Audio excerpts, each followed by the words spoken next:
Want to know how to start a game or queue in a game in Paladins?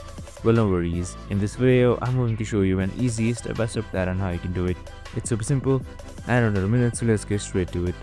Now, first things first, simply open up your Paladins game. So once you've opened up, you should be provided with this interface right here. And now make sure you are under the main menu.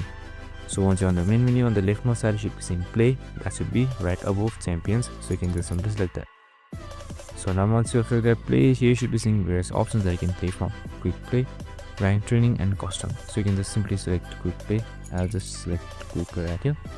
So you can select any one of these and then select join queue.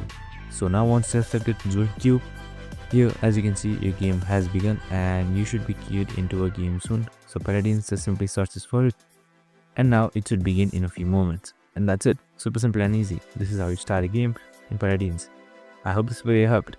If it did, make sure to like, subscribe, and tune in with us for more of these videos. See you in the next one.